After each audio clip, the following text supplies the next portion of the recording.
우리가 어떤 마음으로, 어떤 눈으로 하나님을 바라보느냐, 참 우리 신앙생활하는 동안에 대단히 중요한 일입니다. 하나님을 믿는다고 하면서도 때로는 우리가 영적으로 앞을 보지 못하는 시각장애인처럼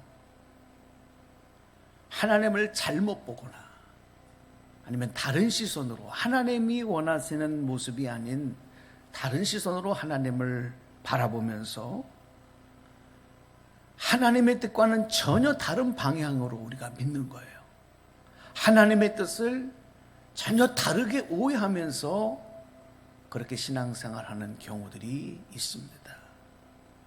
그들이 가지고 있는 믿음은 물론 잘못된 믿음이겠죠. 그들이 하는 신앙생활은 잘못된 신앙생활이 되겠죠. 그러므로 우리가 어떻게 하나님을 어떤 시선으로 바라보느냐 하는 것이 대단히 중요합니다. 오늘 본문으로 우리가 읽었던 누가복음의 말씀 중에 특별히 18장 말씀을 우리가 전체적으로 한번 좀 돌아보면서 말씀을 듣기를 원하는데요. 18장의 말씀에 보면 두 개의 비유의 말씀과 그리고 네 개의 사건이 기록이 되어 있어요. 그런데 이 6개의 말씀, 18장에서 다루고 있는 이 6개의 말씀들의 공통점이 뭐냐 하면은 하나님의 뜻을 깨닫지 못했던, 마치 맹인과 같았던 우리의 눈을 뜨게 하소서 하나님의 온전한 뜻을 바로 바라보고 또 깨닫게 하소서 하나님께 영광을 돌리는 삶이 되어야 한다. 그런 의미가 이 6가지의 18장에 기록된 내용들에 담겨져 있는 의미입니다. 조금 설명을 드리면 먼저 예수님이 기도에 관련해서 말씀을 하셔서 두 가지를 얘기하시는데, 첫 번째 하시는 말씀이 18장 초반절에 나오잖아요. 불의한 재판장에게 한 과부가 억울한 일을 당해서 계속 청원을 해요. 그러나 들어주지 않습니다. 그래도 포기하지 않고 계속 들어줬을 때 이 과부의 끈질긴 청원에 그 불의한 재판관이 그 원한을 풀어준다는 이야기를 예수님이 해주시면서, 기도는 바로 이러한 마음과 이런 절실함을 가지고 해야 된다, 이런 간절함이 있어야 된다는 것을 얘기하는 거예요. 그 당시에 사람들이 어떤 모습으로 기도에 대해서 오해하며 기도했느냐 하는 것을 제대로 가르쳐 주신 거거든요. 또 그 다음에 나오는 얘기가 바리새인의 기도와 그 다음에 세리의 기도를 말씀을 하시는 거죠. 자기 의에 빠져서 기도 생활을 늘 하지만 자기 의에 빠져서 기도했던 바리새인의 기도가 아니라, 많은 죄를 짓고 사람들에게 조롱을 받으며 손가락질을 받던 세리였지만 죄인의 의식을 가지고 나는 죄인입니다, 나를 불쌍히 여겨주십시오 하고 기도했던 그 기도, 하나님이 받으시고 응답하시는 기도, 하나님이 기뻐하시는 기도자의 모습은 이런 거다, 이렇게 말씀해요. 그리고 그 다음에 또 하나님의 나라에 대해서 많은 오해가 있었어요. 그래서 예수님이 어린아이들에 대해서, 어린아이와 같이 하나님의 나라를 정말 순전한 마음으로 받아들이지 아니하면 결단코 거기 들어갈 수 없다. 그래서 하나님의 나라는 정말 어린아이 같은 그런 깨끗한 순전한 마음으로 소망해야 되는 거다. 그리고 또 그 다음에 나오는 얘기가 뭐냐면, 한 부자 관원이 영생에 대해서 고민을 하면서 어떻게 하면 내가 영원한 생명을 얻고 구원을 얻을 수 있느냐, 그래서 예수님을 찾아오거든요. 근데 예수님이 이 사람이 부자인 걸 알고 네가 가지고 있는 모든 것을 다 팔아서 가난한 사람에게 줘라. 그랬더니 이 사람이 고민하면서 그 예수님의 말씀을 따르지 못하는 모습을 보면서 아주 유명한 얘기를 하시잖아요. 낙타가 바늘기로 들어가는 것이 부자가 하나님 나라에 들어가는 것보다 쉽다. 그러니까 당시 유대인들이 하나님의 나라에 대해서 많은 오해를 한 것을 예수님이 바로 깨닫게 하시고 바로 보게 하신 거예요. 그리고 그 다음에 이제 예수님의 구원 사역과 관련해서 12 제자에게 무슨 말씀을 하냐면 예수님께서 앞으로 고난당하시고 죽임당하실 것, 그리고 3일 만에 다시 살아나실 것에 대해서 말씀을 하셨을 때 이 제자들이 예수님의 이 말씀을 깨닫지 못해요. 그때 예수님이 그들의 깨닫지 못하는 이유에 대해서 이렇게 말씀을 해주시거든요. 그 말씀을 성경을 한번 살펴보겠는데, 자, 누가복음 18장 34절 말씀을 한번 보시고 읽어드리겠습니다. 제자들이 이것을 하나도 깨닫지 못하였으니 그 말씀이 감추였으므로 그들이 그 이르신 바를 알지 못하였더라. 아멘.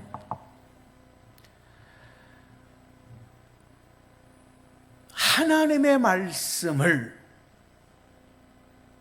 우리 주님께서 가르쳐 주시는 귀한 진리의 비밀들을 깨닫지 못하는 것, 그러니까 눈으로 볼 수 없는 것만이 장애가 아니라 깨닫지 못하는 것도 이것도 장애예요. 하나님의 온전한 뜻을 온전히 바라보지 못하는 잘못된 시각, 이것도 영적으로 맹인과 똑같단 말이에요. 그래서 그 다음에 이제 나오는 말씀이 오늘 본문으로 읽어드린 바로 길가에서 구걸하는 맹인의 눈을 뜨게 해주신 사건이 나오는 거예요. 우리가 이 본문의 말씀을 보면서 육체적으로 우리의 질병을 고치시고 우리의 장애를 고쳐주신 치유의 사건들로만 말씀을 받아들일 수 있지만 28장의 전체 내용을 보면 거기에 플러스 영적으로 우리의 잘못된 우둔함과 또 비뚤어진 우리의 영적 시각을 제대로 잡아주시기 위해서 나타내 주신 사건이다.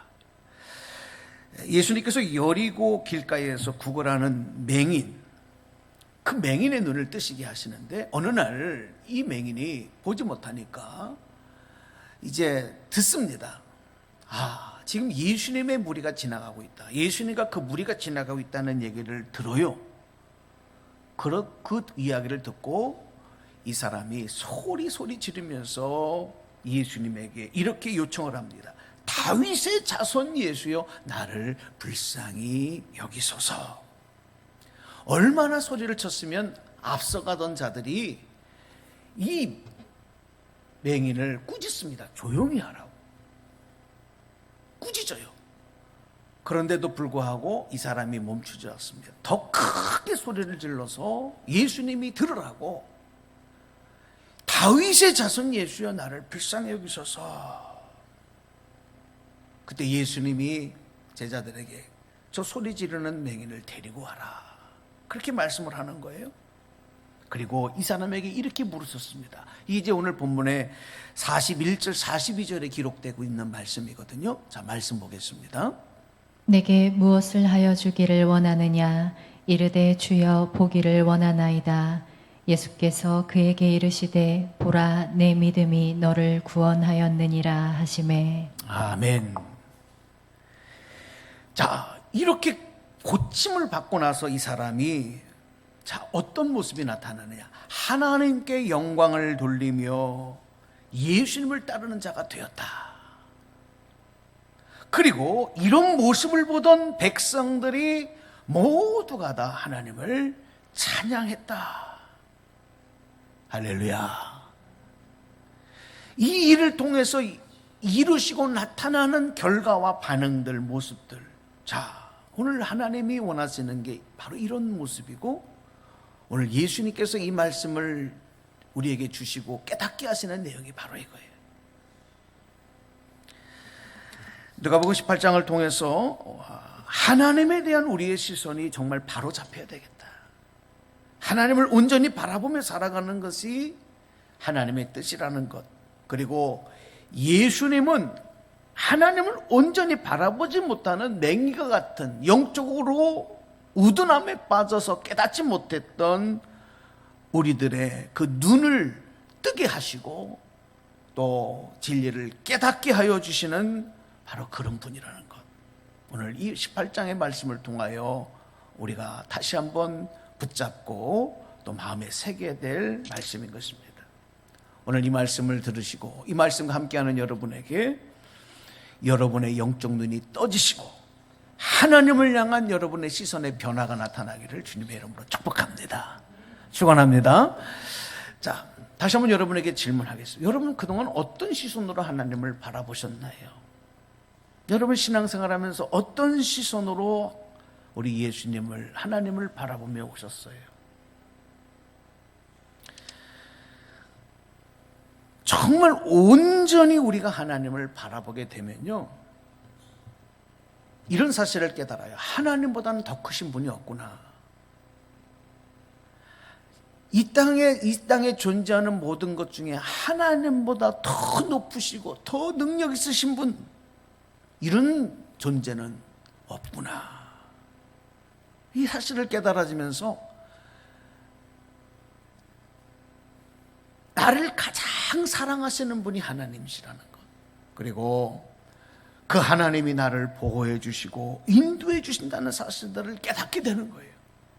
그러니까 하나님을 온전히 바라보게 되면 이런 사실들이 깨달아지고, 그리고 그 깨달음 속에서 하나님을 정말 온전히 바라보게 되니까 그의 삶은 하나님께 영광을 돌리고, 그리고 그 영광 돌리는 삶을 보면서 더불어 많은 사람들이 하나님께 찬양하며 주님을 기쁘시게 하는 인생과 신앙이 된다. 그래서 우리가 하나님을 어떻게 바라보느냐, 우리의 시선이 너무너무 중요한 것이죠. 그런데 여러분, 문제가 뭡니까? 이런 믿음의 눈이 온전히 떠지는 것, 그런 시선으로 하나님을 바라볼 수 있다고 하는 거, 이게 쉬운 일이 아니라는 거예요.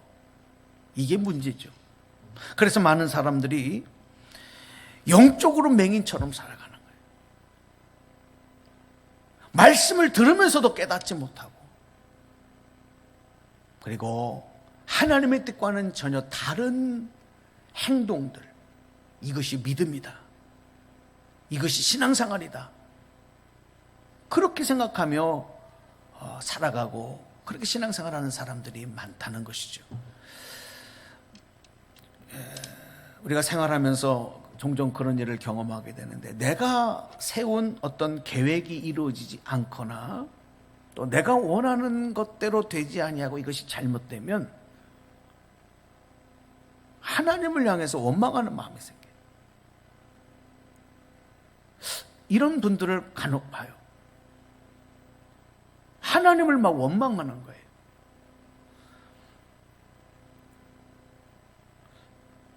그런 일이 벌어졌을 때 마음이 아프고 속상하지만, 왜 이렇게 안 됐냐? 그렇다면 이렇게 안 되게 하신 하나님의 또 뜻은 무엇일까? 왜 이렇게 나를 어렵게 하지? 힘들게 하지? 마음이 막 아프고 상하지만, 그런데 왜 나를 이렇게 하시는가? 하나님의 계획이 무엇일까? 이렇게 생각하지 않고 하나님을 원망하는 거예요. 이건 무슨 뜻이냐면, 하나님의 뜻과 계획보다 내 생각과 내 마음이 더 중요하다, 더 위에 있다는 거거든요. 그럴 때 이런 반응이 나와요. 또 신앙생활을 하면서 하나님의 크신 뜻을 위해서 내가 부름받아서 그 뜻을 이루는 그런 사명을 감당하는 그런 신앙생활을 해야 되겠다, 그렇게 생각하지 않고 하나님을 이용해서 내 뜻, 내가 원하는 것을 이루어내야 되겠다,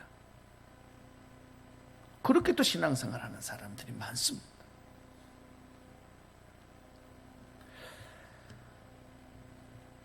어쩌면 많은 사람들이 그동안에 배우고 그렇게 신앙생활에 왔던 것들이 어쩌면 이런 잘못된 시각으로, 잘못된 생각으로, 잘못된 관점으로 믿음을 배우고 기도를 배우고 또 하나님의 나라에 대해서 오해하고, 하나님을 오해하고 예수님을 오해하고, 그렇게 신앙생활을 배우고 또 그렇게 신앙생활을 해오지 않았느냐. 우리는 이런 질문도 던져볼 수 있어야 돼요. 오늘 말씀이 우리에게 그런 질문을 던지기 때문입니다. 다시 한번 강조하지만 여러분, 하나님을 온전히 바라볼 수 있어야 그 믿음이 온전한 믿음이 되는 거예요. 여러분 깨달아지시면 아멘 합시다. 그렇잖아요. 하나님을 온전한 시각으로 바라봐야 그 믿음이 온전하지, 하나님을 잘못된 시각으로 바라보는데 어떻게 그 믿음이 온전할 수 있겠어요? 얼마 전 그 성지순례를 다녀오면서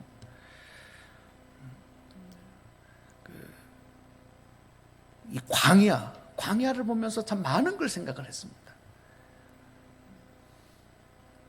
그리고 광야에서 기도하고 또 묵상하는 시간도 가져봤어요. 여러분, 이스라엘 땅은 이 두 가지로 나눠지는데, 아주 정말 비옥한, 물이 넘치고, 그래서 여러분 이스라엘은 그 유기농 식물들이 굉장히 발달했잖아요.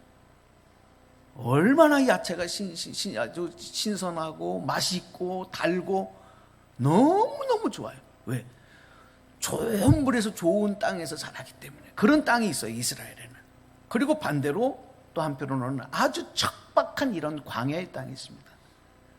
지금 보여드리는 사진은 제가 이번 성지순례 가서 직접 제가 촬영한 사진이에요. 아이고, 저기 제 사진이 또 나오네. 이 이스라엘 광야를 보니까요, 보시다시피 이 수은 바위밖에 없어요. 아무것도 없습니다. 돌밖에 없어요.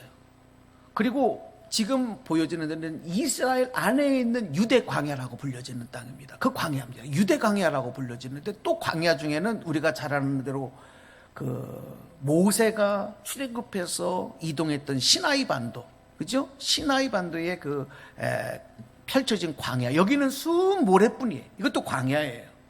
우리는 광야 그러면 이 모래만 있는 곳을 광야라고 생각하는데, 저곳은 유대 광야, 그리고 시나이 광야, 이렇게 되는. 이곳에는요, 세상의 그 어떤 화려함도 분주함도 복잡함도 없습니다. 왜? 아무것도 없기 때문에. 농사를 지을 수 있는 비옥한 토지도 없고요, 그래서 먹을 수 있는 농작물도 없고, 정말 사람들이 살아가기 어려운 땅이고 환경인 것입니다. 자, 그런데 여러분, 하나님께서 이 사랑하는 택하신 이스라엘 백성들을 이 황망한 광야에서, 그 모래만 넘쳐나는 시나이 반도 그 광야에서 40년 동안을 머물게 하시잖아요. 그 이유가 무엇이었을까요?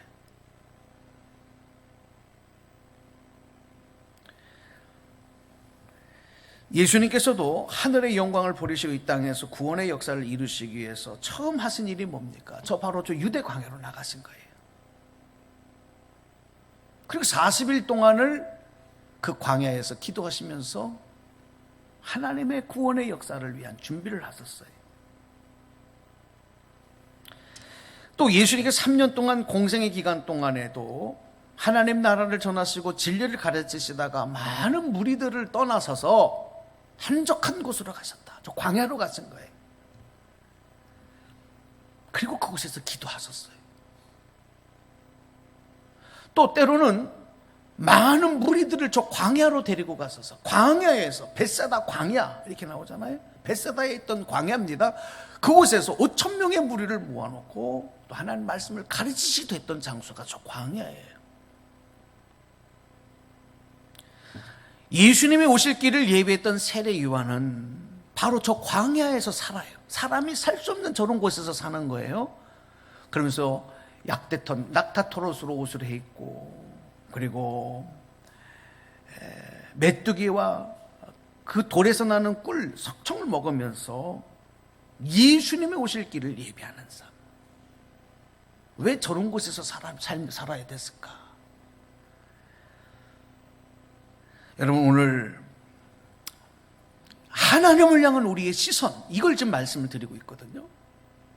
근데 이 광야에는 화려한 도시의 건물이나 화려한 네온 사인이나, 그리고 사람들이 붐비고 경쟁하는 이런 것들이 아무것도 없어요.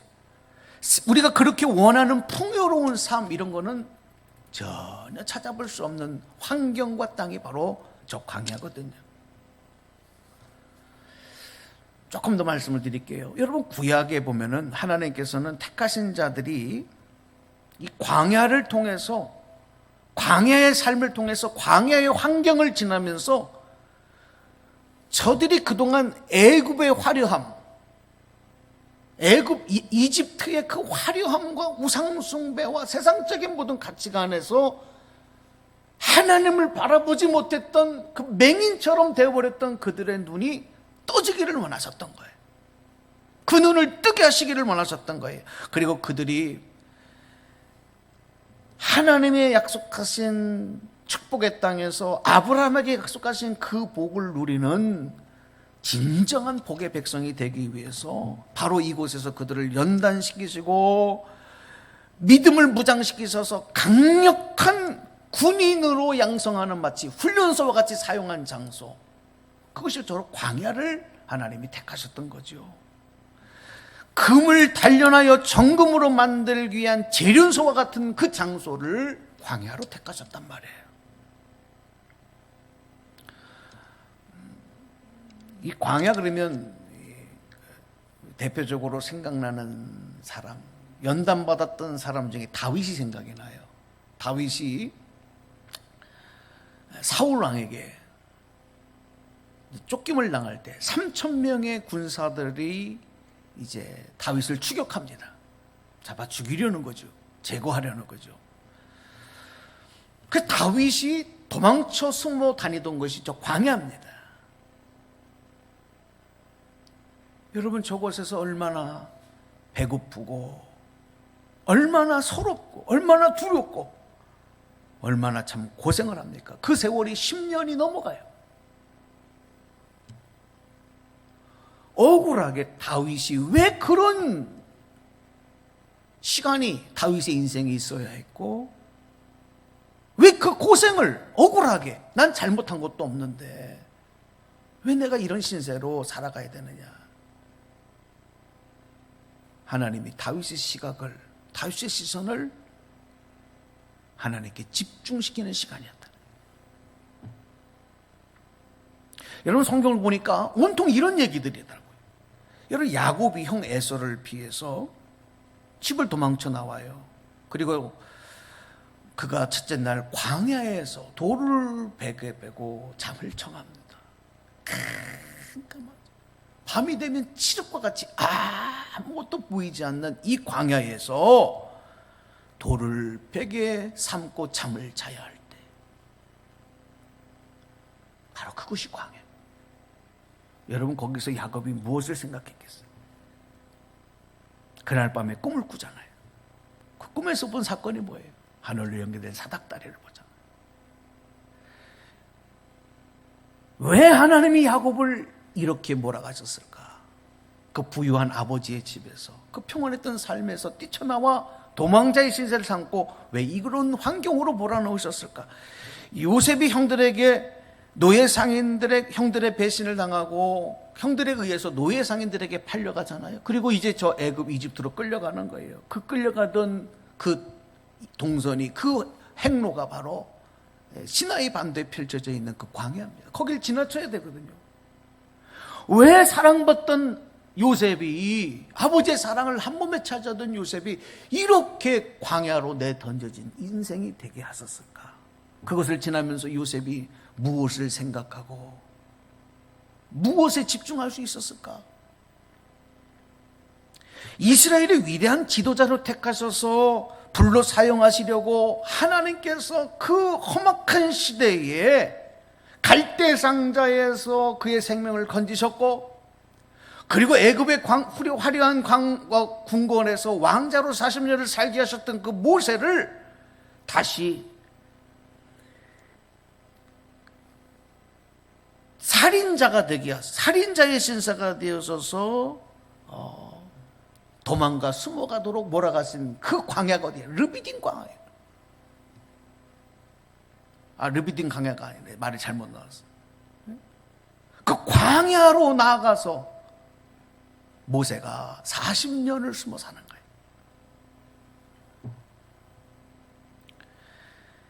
그동안에 여러분, 모세가 하나님을 향해서 집중할 수 있게, 과거의 모든 것들을 여기서 떠날 수 있는 시간을 삼으셨어요. 자, 여러분, 하나님께서는 왜 사랑하는 자를, 그리고 약속하신 축복을 기업으로 얻게 하실 사람을 이렇게 이 험악한 광야로 내보내셨을까? 왜 광야여야 했을까? 그 이유를 우리가 분명히 깨닫지 못하면 하나님을 온전한 시각으로 바라볼 수 없다니까요.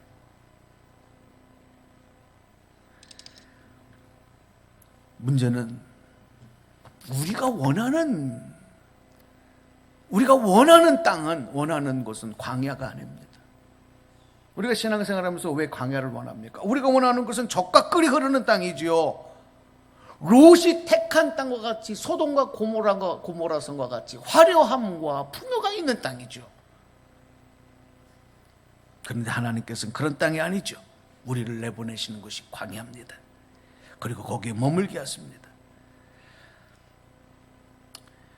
자, 이유는 너무 단순합니다. 이 광야에서는 아무것도 볼 게 없기 때문에. 이 땅에는 돌과 바위밖에, 모래밖에 없기 때문에. 그렇기 때문에 이 광야로 나가고 광야에 머물다 보면 그동안에 보지 못했던 하나님을 보게 되는 거예요. 그동안 집중하지 못했던 하나님께 집중하게 되는 거예요. 이 광야라고 하는 환경이 하나님을 집중하게 하고 하나님만 생각할 수 있는 그런 또 하나의 기회가 되는 거예요.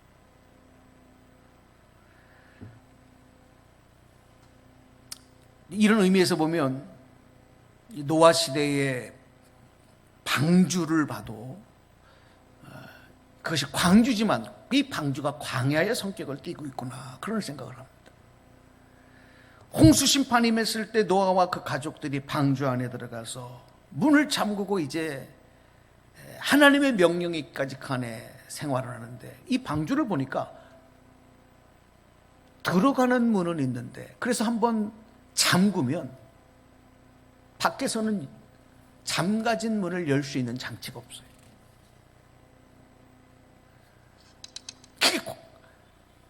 하나님이 이제 나와라 해야 나올 수 있는 거예요. 하나님이 들어가라 해야 들어갈 수 있는 곳이 방주라는 거예요. 그리고 이 방주의 구조를 보니까 방주에는 창문이 하나도 없어요. 요즘처럼 전기가 있는 시대도 아닌데요. 얼마나 캄캄했겠습니까, 방주 안이. 창문이 없는 거대한 괴짝같이 생긴 바로 그 모습이 방주의 모습인데, 그런데 단 하나, 천장에서 하늘로 난 창 하나를 만들어라. 그 천장에서 한 규빗 떨어진, 한 규빗은 약 한 이 손끝에서 팔굽까지 거리거든요. 길인데 한 45cm 정도 돼. 천장에서 한 45cm 떨어진 곳에 창 하나를 만들어라. 여러분, 이 창은 뭐냐? 하나님을 바라보는, 하나님께 집중하는 창입니다.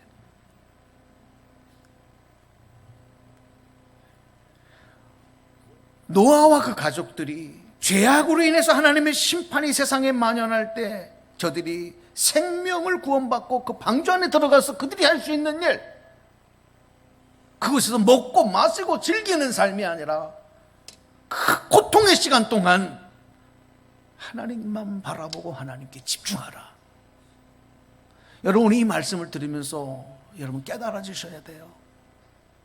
우리가 지금 이 힘들고 어려운 시대를 살아가면서 불편하고 고통스럽고 어려운 여러 가지 환경에 처해 있으면서 왜 하나님이 우리를 이렇게 몰아가시지? 왜 마음대로 우리가 모여서 예배 드릴 수도 없고 20명, 50명, 이게 뭐예요?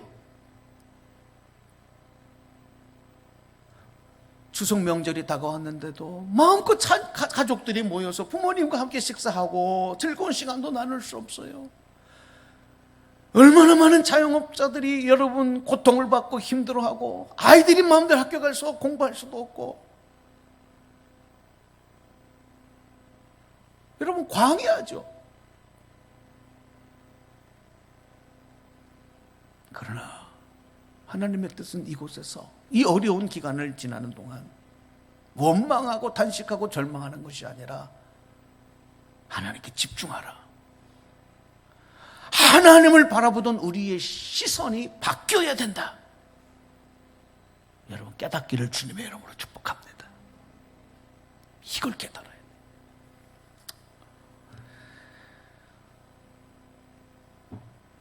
그렇습니다. 광야에서 얻는 축복은 여리고성에서 구걸하던 이 맹인의 눈이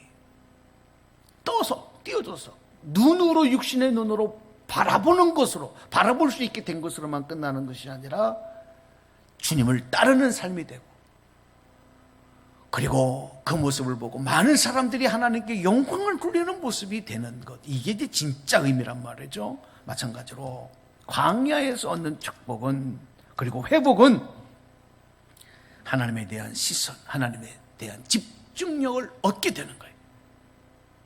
그래서 이후로 하나님의 뜻을 온전히 깨닫고 그 뜻을 이뤄감으로 인해서 우리가 하나님의 기쁨이 되어지고 하나님께 영광 돌리는 삶, 이 땅의 교회가, 이 땅의 그리스도인들이 그렇게 되어지는 삶을 통해서 천하만국의 모든 백성들이 살아계신 하나님을 인정하고 영광 돌릴 수 있게 된다면 이게 바로 광야에서 얻게 되는 축복이다. 오늘 이 말씀을 여러분과 함께 나누면서 성경 한 구절을 읽어드리고 오늘 말씀을 맺으려고 합니다. 시편 23편 4절에서 5절 말씀인데 말씀 보겠습니다. 내가 사망의 음침한 골짜기로 다닐지라도 해를 두려워하지 않을 것은 주께서 나와 함께 하심이라. 주의 지팡이와 막대기가 나를 안위하시나이다. 주께서 내 원수의 목전에서 내게 상을 차려주시고 기름을 내 머리에 부으셨으니 내 잔이 넘치나이다. 아멘. 오늘 말씀을 맺으면서 여러분, 하나님을 향한 우리의 시선이 바로 잡히고 우둔했던 우리의 영적 눈이 떠서 주님을 온전히 바라볼 수 있게 되면 예전에 기도가 거절이 되고 내 뜻대로 되지 않아서 하나님을 원망하고 괴로워하고 불안하고 실망했던 우리의 모습들이 바뀌는 겁니다.